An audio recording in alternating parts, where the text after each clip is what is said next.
என இயேசுவில் அன்பார்ந்த சகோதர சகோதரிகளை திரு விவிலியம் அறிவம் பகுதியில் இன்று மார்க் நற்செய்தியை பற்றி அறிந்து கொள்வோம். புதிய ஏற்பாட்டில் உள்ள 4 நற்செய்திகளில் மிக சிறிய நற்செய்தியாக இருந்தாலும் ஆழமான இறையியல் கருத்துக்கள் மற்றும் செயல்முறை நிறைந்த ஒரு நற்செய்தி நூலாகும். இது இயேசுவை கடவுளின் குமாரனாகவும் பாடுபடும் ஊழியன் என்று சித்தரிக்கின்றது. முதலில் இந்த நற்செய்தியின் பின்னணியை பற்றி பார்ப்போம். இந்த ஆசிரியர் யோவான் மார்க்கு ஆவார்.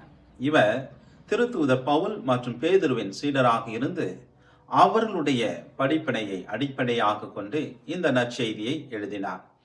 இந்த நூல் கிபி 60 முதல் 70 காலப்பகுதியில் ரோமையில் உள்ள கிறிஸ்தவர்களுக்காக எழுதப்பட்டது. முக்கியமாக புறவினத்து மக்களுக்காக எழுதப்பட்டதால் யூத மரபுகளை மார்க் விளக்குகின்றார். அடுத்ததாக மார்க் நற்செய்தியின் அமைப்பை பற்றி பார்ப்போம். இது 2 முக்கிய பகுதிகளாக பிரிக்கப்பட்டுள்ளது. முதல் பகுதி கலிலேயாவில் அதிகாரமுள்ள ஊழியர், அதிகாரம் 1 முதல் 8ஆம் அதிகாரம் 26 இறைவார்த்தை வரை.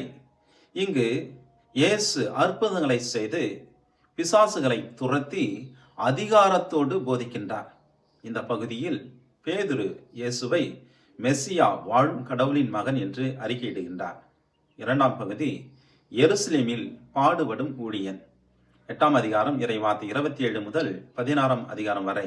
இங்கு இயேசு தன் பாடுகள், மரணம் மற்றும் உயிர்த்தெழுதலை முன்கூட்டியே அறிவிக்கின்றார். இது சிலுவை மரணம் மற்றும் உயிர்த்தெழுதலுடன் நிறைவடைகின்றது. இப்போது மார்க் நற்செய்தியின் முக்கிய இறையியல் கருத்துக்களை பற்றி பார்ப்போம். முதலில் இயேசு கடவுளின் குமாரன் என்பதை மார்க் 1ஆம் அதிகாரம் இறைவார்த்தை 1 தெளிவாக எடுத்துரைக்கப்படுகின்றது. 2வது பாடுபடும் ஊழியன், இயேசு பணிவிடை செய்யவும் மக்களுக்காக தன் உயிரை அளிக்கவும் வந்தார் என்பதாகும்.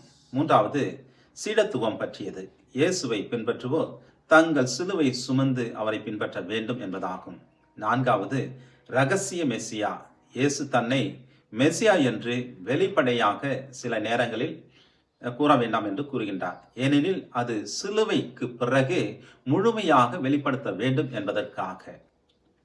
இப்பொழுது மார்க் நற்செய்தியின் முக்கிய பகுதிகளை பற்றி பார்ப்போம்.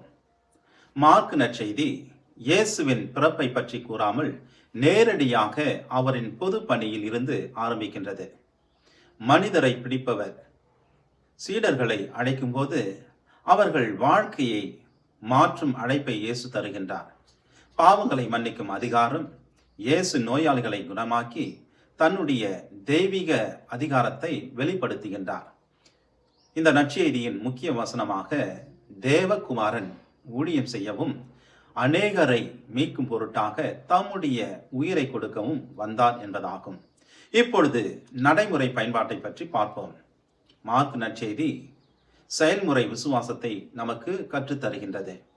உடனே என்ற வார்த்தை மீண்டும் மீண்டும் இந்த நற்செய்தியிலே பயன்படுத்தப்படுகின்றது.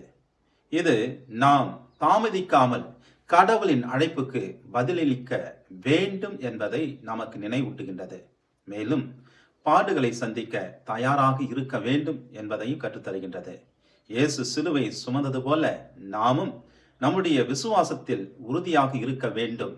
அன்பர்களே, மார்க் நற்செய்தி நமக்கு சொல்வது இயேசு சக்தி வாய்ந்த அரசராக இருந்தாலும் தாழ்மையான ஊழியராக நம்மிடையே வந்தார் என்பதாகும். ஆகவே மார்க் நற்செய்தி சீடத்துவ வாழ்வு பற்றி நமக்கு கற்றுத்தருகின்றது. நம்முடைய அனுதின வாழ்க்கையில் நாம் ஆண்டவர் இயேசு கிறிஸ்துவை பின்பற்ற வேண்டுமென்றால் நம்முடைய அன்றாட சிலுவையை சுமந்து கொண்டு நம்முடைய விசுவாசத்தை அவரை நாம் பின்பற்ற நம்மை அழைக்கின்றது. ஆகவே நாமும் ஆண்டவருடைய சீடர்கள் என்பதை விசுவசித்து அவர் வழியில் நடக்க மார்க் நற்செய்தி நம்மை அழைக்கின்றது. மீண்டும் திரு விவிலியம் அறிவம் பகுதியில் சந்திப்போம். அதுவரை இறை ஆசீர்வாதத்தோடு இருப்போம். எல்லா வல்ல அன்பிறைவன், தந்தை, மகன், தூய ஆவியார் உங்களை ஆசீர்வதிப்பாராக.